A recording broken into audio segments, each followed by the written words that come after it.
Hello student समस्त को मो चैनल को स्वागत। आज क्लास ओडिया ग्रामर सर्वनाम। देखो सर्वनाम आमर है 7 प्रकार।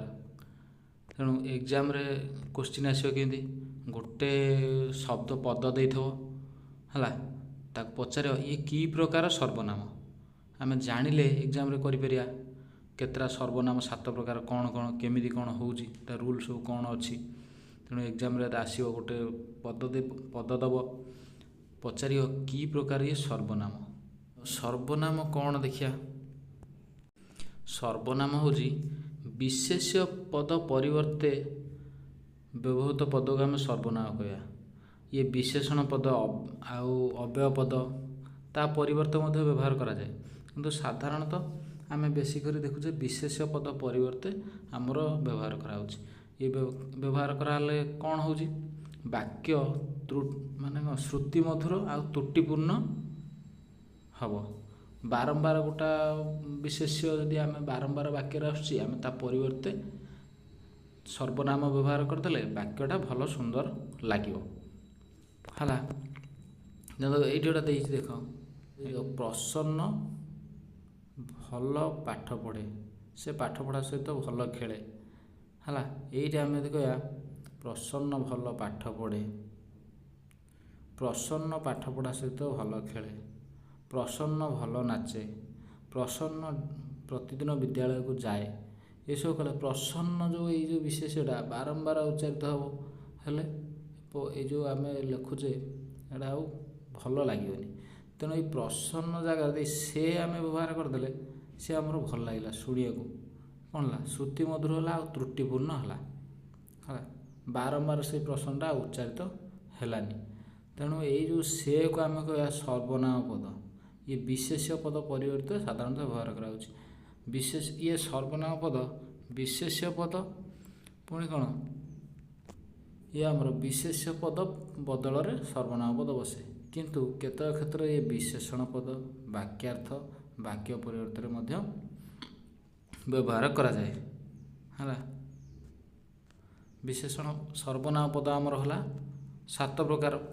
पुरुषवाचक बा व्यक्तिवाचक सर्वनाम है पुरुषवाचक बा व्यक्तिवाचक सर्वनाम देख मु आमे आम्भे माने तू तुमे तुम्भे माने से माने आपण आपण माने ये सब हो कौन पुरुषवाचक बा व्यक्तिवाचक सर्वनाम है। ये सब कौन गोटे पुरुष व्यक्ति बदल रे व्यवहृत होछि।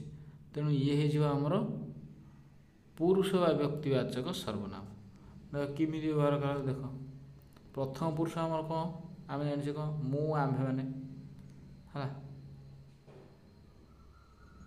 द्वितीय पुरुष कौन तू तुम्भे माने तृतीय पुरुष कौन से माने है से माने। तेणु ये हो आमर कौन पुरुषवाचक व व्यक्तिवाचक सर्वनाम प्रथम पुरुष द्वितीय पुरुष तृतीय पुरुष बदल रे सर्वनाम व्यवहार कराउछि।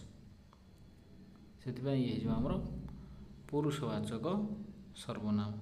द्वितीय देख प्रश्नवाचक सर्वनाम है जोड़ा ये प्रश्न पचारे उद्दिष्ट जो सर्वनामटा प्रश्न पचारे उद्दिष्ट होता सी आमर हो प्रश्नवाचक सर्वनाम।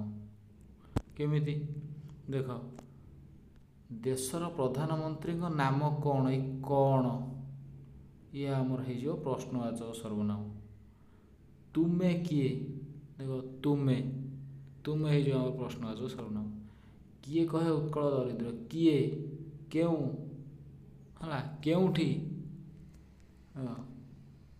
केउठी काहींकी काहाकू किए क्यों माने किपरि सब प्रश्न पचरा हो प्रश्नवाचक सर्वनाम ताको आमे कहया। तापर आस तृतीय देख निर्देशात्मक सर्वनाम हाँ ये गोटे निर्देश दिया वाक्य एमती व्यवहार कराए कि विशेष्य पद से कौन कर निर्देश दौ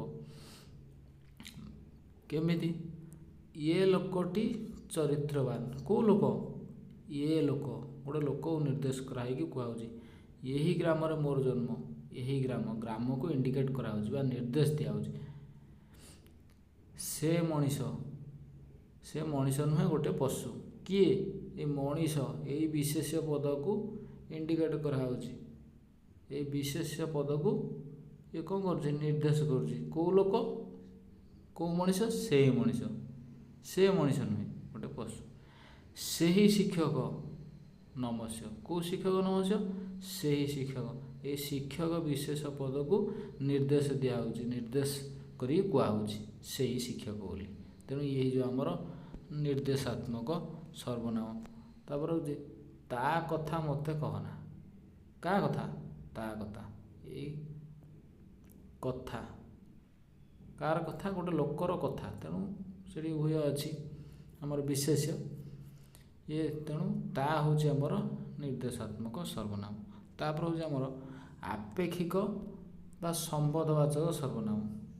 ହେଲା, ଇଏ କ'ଣ? ସର୍ବନାମ ବାକ୍ୟର ପରସ୍ପରକୁ ଅପେକ୍ଷା କରିବେ ବା ସମ୍ବନ୍ଧ ସ୍ଥାପନ କରିବେ। ଯେଉଁ ସର୍ବନାମ କ'ଣ କରିବେ?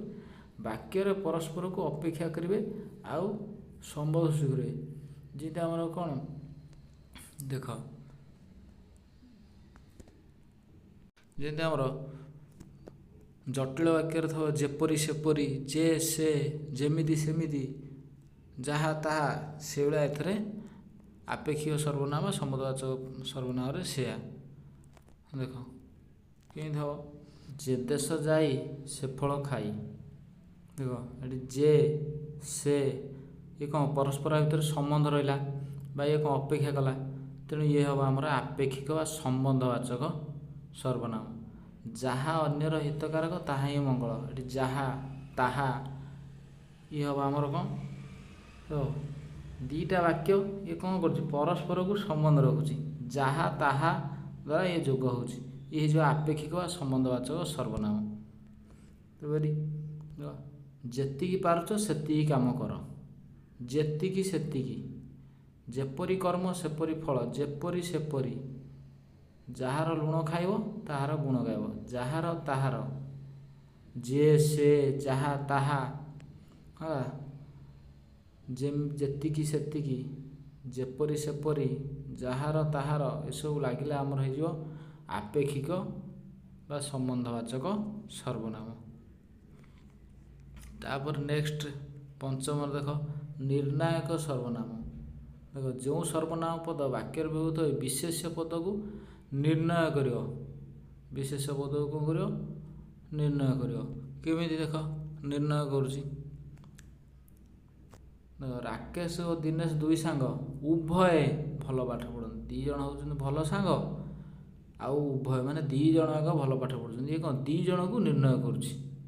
ଯଦି ଆମେ କହିବା ରାକେଶ ଓ ଦିନେଶ ଦୁଇ ସାଙ୍ଗ, ରାକେଶ ଓ ଦିନେଶ ଭଲ ପାଠ ପଢ଼ନ୍ତି, ଟିକେ କ'ଣ ଭଲ ସୁବିବନି? ଯଦି କହିବା ରାକେଶ ଦିନେଶ ଦୁଇ ସାଙ୍ଗ ଉଭୟ ଭଲ ପଢ଼ନ୍ତି, ଇଏ କ'ଣ? ରାକେଶ ଆଉ ଦିନେଶ ଏଇ ଯେଉଁ ଦୁଇଟା ବିଶେଷ୍ୟ ପଦ ପରିବର୍ତ୍ତରେ ଆମେ ବ୍ୟବହାର କରିଦେଲେ ଉଭୟ। ହେଲା, ଇଏ ଉଭୟ ମାନେ କ'ଣ? ରାକେଶ ଆଉ ଦିନେଶ ଦୁଇ ଜଣକୁ ନିର୍ଣ୍ଣୟ କଲା, ଦୁଇ ଜଣ ବିଷୟରେ କହିଲା, ମିଶିକି ହେଲା ଉଭୟ। ତେଣୁ ଇଏ ହେବ ଆମର କ'ଣ? ଆପେକ୍ଷିକ ସର୍ବନାମ। ସଂସାରରେ ଯେତେ ଲୋକ ଅଛନ୍ତି ପ୍ରତ୍ୟେକଙ୍କର ଚରିତ୍ର ସମାନ ନୁହେଁ। ଏ ଦେଖ ପ୍ରତ୍ୟେକ, ଇଏ ହେଇଯିବ ଆମର କ'ଣ? ନିର୍ଣ୍ଣାୟକ ସର୍ବନାମ। ହେଲା, ସଂସାରରେ ସଂସାରରେ ଯେତେ ଲୋକ ଅଛନ୍ତି ସଂସାରରେ ସବୁ ଲୋକଙ୍କ ଚରିତ୍ର ସମାନ ନୁହେଁ। ଏମିତି କହିଲେ ଟିକେ ଅଲଗା ଶୁଭିବ। ଆମେ ପ୍ରତ୍ୟେକ କହିଦେଲେ ମାନେ କ'ଣ? ସଂସାରର ସବୁ ଲୋକଙ୍କୁ ବୁଝେଇଲା। ଇଏ କ'ଣ? ଏଇ ବିଶେଷ୍ୟ ପଦ ପରିବର୍ତ୍ତେ ବ୍ୟବହାର କରାହେଲା। ଆଉ ଦୁଇ ଜଣ ଏଇ ସଂସାର ଲୋକକୁ ସମସ୍ତଙ୍କୁ ନିର୍ଣ୍ଣୟ କଲା, ସମସ୍ତେ ଏଇ ଭିତରେ ରହିଗଲେ। ଇଏ ହେଇଯିବ ଆମର କ'ଣ? ନିର୍ଣ୍ଣାୟକ ସର୍ବନାମ। ଏତେ ସବୁ କଥାରେ ମୁଣ୍ଡ ଖେଳା ନାହିଁ। ଏ ସବୁ ଗତ ରାତିରେ ଚୋରମାନେ ତାଙ୍କର ସମସ୍ତ ଧନ ସମ୍ପତ୍ତି ବିଷୟରେ ସିଏ କହିଲା। ତାଙ୍କର ସମସ୍ତ ଧନ ସମ୍ପତ୍ତି ନେଇଗଲେ।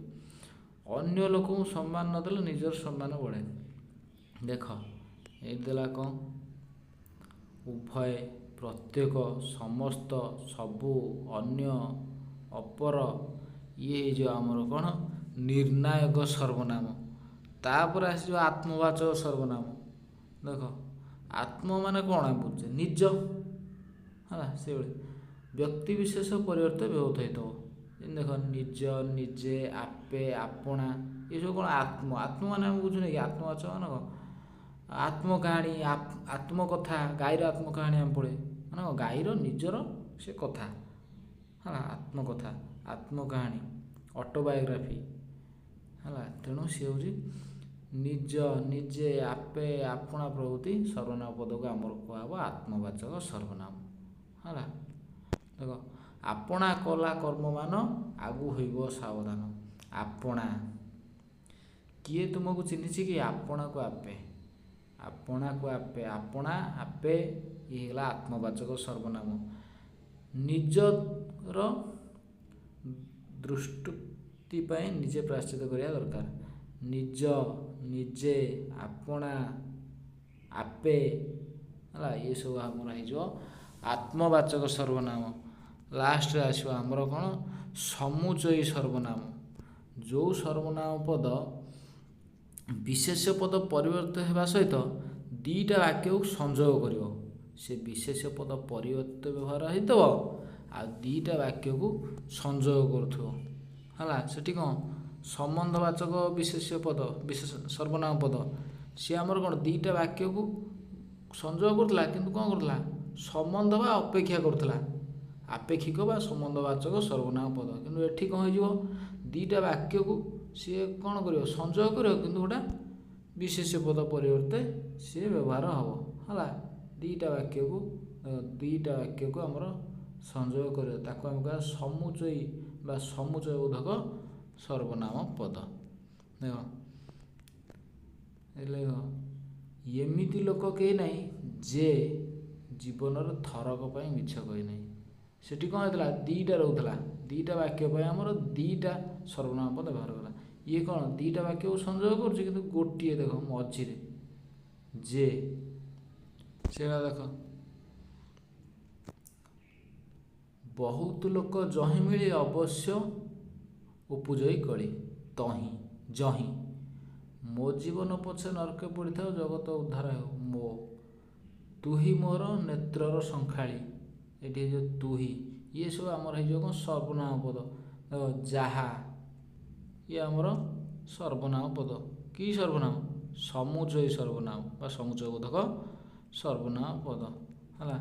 ଦେଖ ଯେଣେ, ତେଣେ, ଏଠି, ସେଠି, ସବୁଠି, ଏସବୁ ଆମର ହେବ ସମୁଚୟୀ ସର୍ବନାମ। ଇଏ କ'ଣ କଲା ଦୁଇଟା ବାକ୍ୟକୁ ସଂଯୋଗ କଲା, ବିଶେଷ ପଦ ପରିବର୍ତ୍ତ ବ୍ୟବହାର କରାହେଲା ଏବଂ ଦୁଇଟା ବାକ୍ୟକୁ ଆମର ସଂଯୋଗ କରାହେଲା। ତେଣୁ ଇଏ ଆମର ହେଇଯିବ କ'ଣ ସମୁଚୟୀ ସର୍ବନାମ ହେଲା।